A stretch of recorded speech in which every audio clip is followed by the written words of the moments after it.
Today I'm going to teach you how to change your mandolin strings. I get a lot of questions about what kind of strings to use, how to change strings, how to know if you need to change strings. So I'm going to answer those questions and give you the skills you need to change your own mandolin strings and stop relying on a music store to change them or a friend to change them, or even worse, leaving the same old strings on your mandolin because you don't know how to change them. Now you may not know if you need to change your mandolin strings. There's a few good ways to tell if you need to change your strings. One is if your mandolin just won't stay in tune anymore. Sometimes it's the instrument, but usually it's really old strings that just won't stay in tune anymore. Another way to tell is if your strings have gotten really rusty. You can see these strings aren't shiny anymore. They're shiny up here, but right here where I play, they are rusty. That'll make your strings sound bad. So if you look at them and they're a dark color, then you probably need to go ahead and change your mandolin strings. Another good way to tell is if you find that suddenly your mandolin just doesn't sound like it used to. It used to sound real good and now it sounds dull and maybe like it's being smothered with a pillow. That probably means you need to change your mandolin strings. Let's talk about what you're going to need to change your strings. First, you're going to need some strings. Any reputable brand will do. I recommend you start with medium gauge strings, and then you can try heavy or light gauge strings, but I found medium gauge strings work best for most players and for most mandolins. You're also going to need a peg winder. I use this one made by Wildwood String Winders. This was custom made for me. I've had this other one here for about 5 or 6 years that I've been taking with me on the road. They work really well, they look really sharp, and they last a long, long time. You're also going to need some kind of graphite. I like to use this automatic pencil. The graphite is used as a lubricant on the nut slots where your strings go and allows the strings to slide smoothly through the nut when you're tuning and when you're initially tightening up the strings. You're also going to need some kind of a tuner. I like to use the clip-on electric variety. You can use a tuning fork, a pitch pipe if you want to. You can use any kind of tuner, but you're going to need something to make sure that you are tuning to the right note, because pretty much everybody who's changed their strings before in the beginning ended up turning a string too far and breaking it because they didn't know what note they were going for.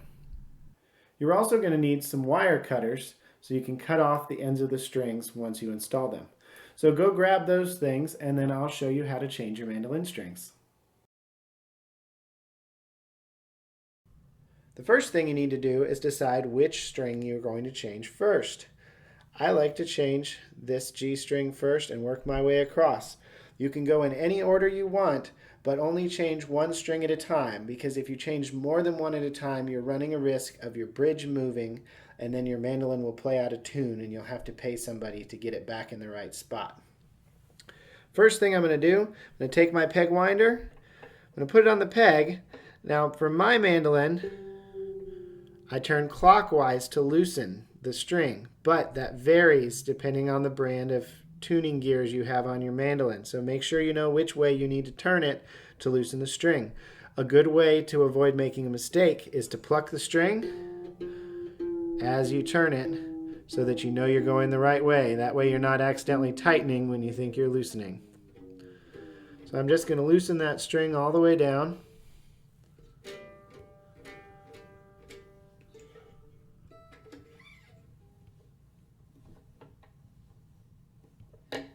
Alright, now that I've got it loose, I'm going to cut my string. Depending on the tailpiece you have, you may or may not want to do this, but I'll show you why I cut my string at this point. The style of tailpiece I have, the string goes onto the post and through a little hole right here, and then up and across the bridge and to the peg head. Now if I were to just loosen this string all the way,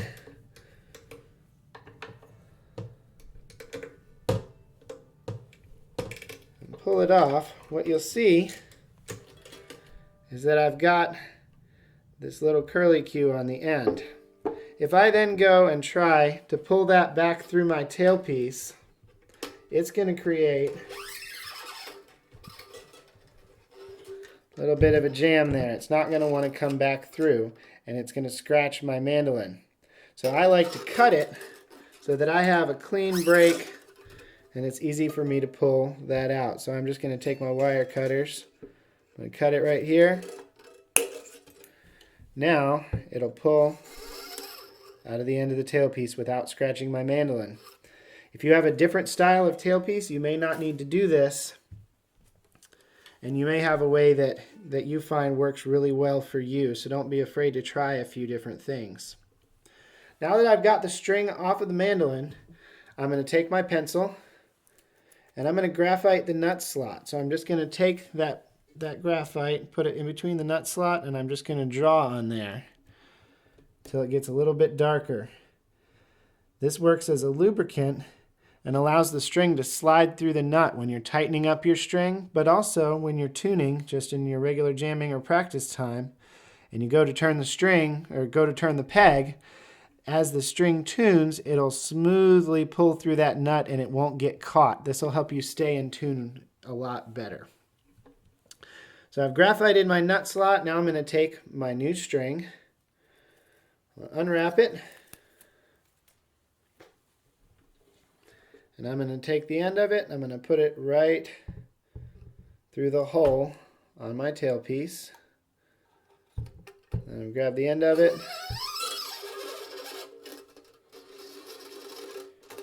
Now I'm going to connect this to the post right here, and these things slip off all of the time while changing strings.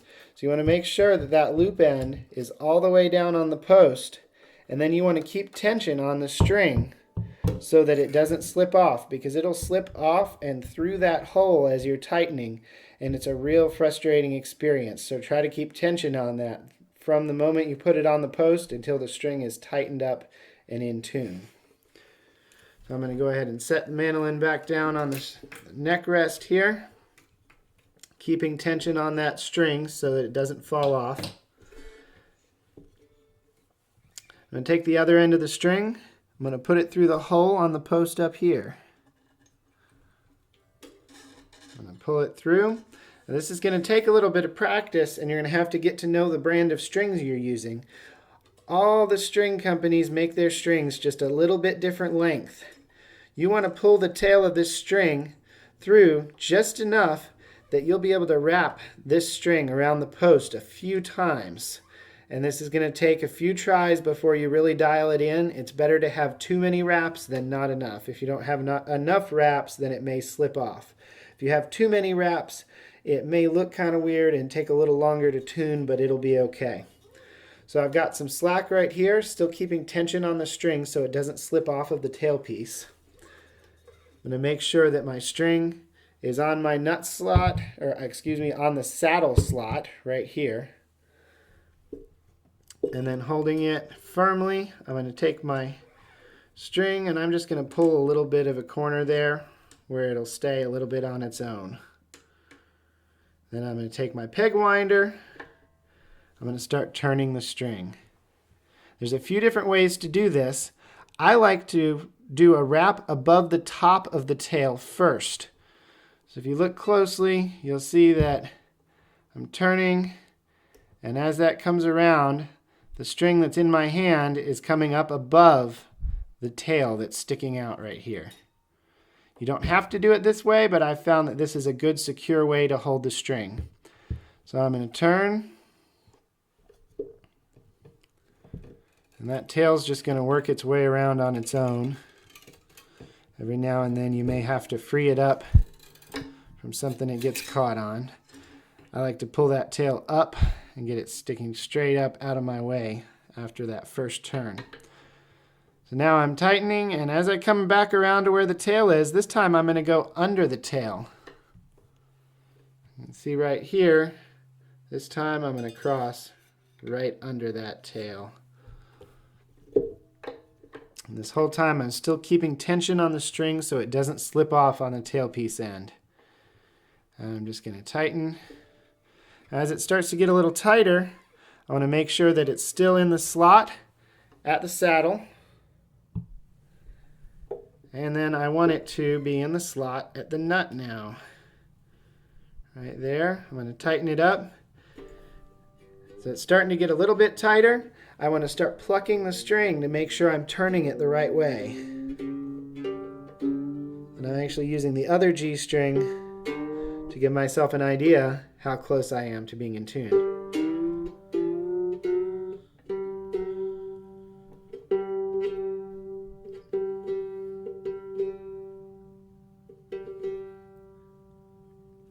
All right, now that I've got the string on there and brought up to tension, I'm going to take my wire cutters. I'm going to get in there. I'm going to cut as close as I can without scratching my mandolin. You can actually see right here, I slipped up and I put a big nick in my mandolin last time I was changing strings, so be careful. Now that I've cut the string off, I'm going to bring it up to tension again, get in tune,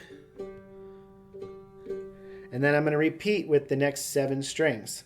So I'm going to go ahead and do that, and then I will see you here in a second with all my strings changed, and I'll tell you what to do after you've changed your strings.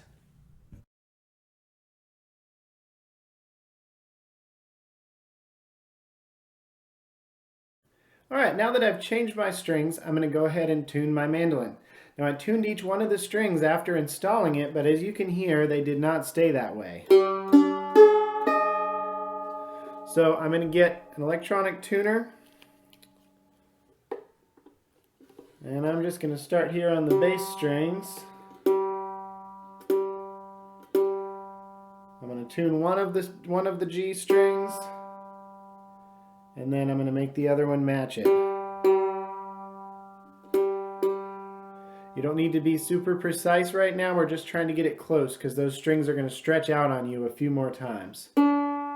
Move on to my D, then make the second one match it. Now the A.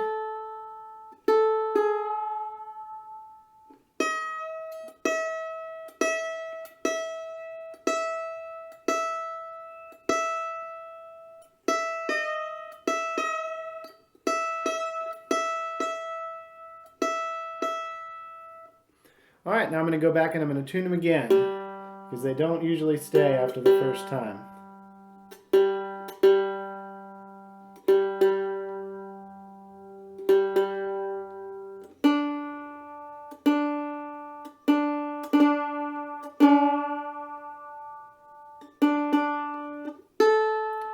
And again, I'm just trying to get it really close because they're not going to stay perfectly in tune for a little while.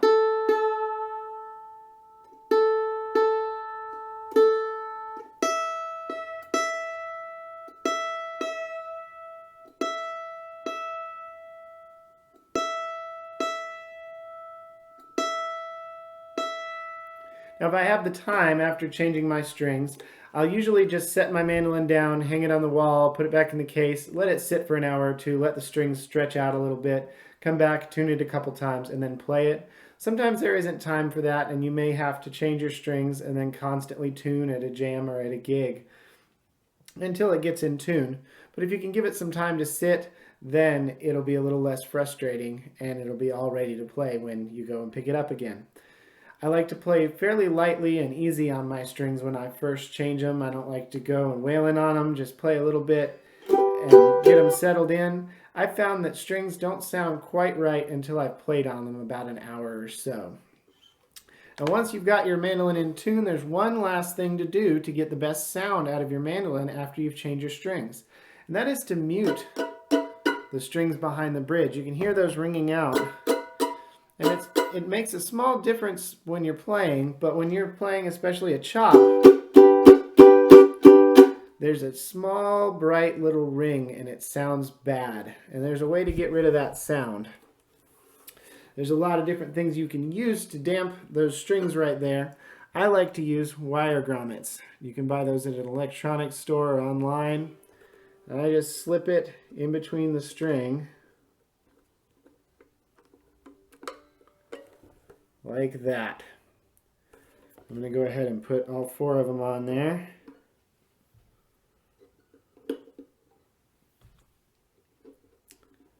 And then I'll arrange it in a little design so it looks cool.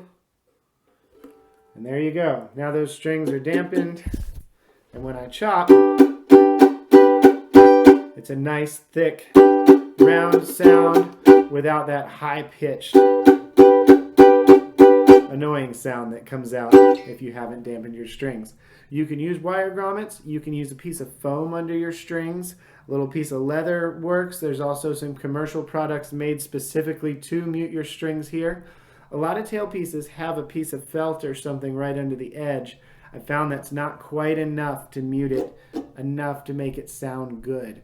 So even if you have a little piece of felt or something under there, you want to actually play it with your pick. And if it's not making a thud, if it's making a ring instead, then you want to use something to mute the strings back there.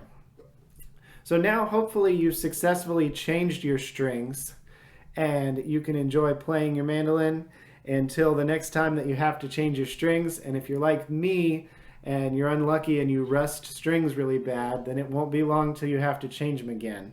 If you're really lucky, you may be able to go a few months and not change your mandolin strings. It depends on you and it depends a lot on how much you play. You will find after you've changed your strings about 10 times, it starts to get pretty automatic and starts to go a lot more quickly. Thanks for tuning in. If you liked this video, please subscribe to my channel and share this video and my other videos on your social media.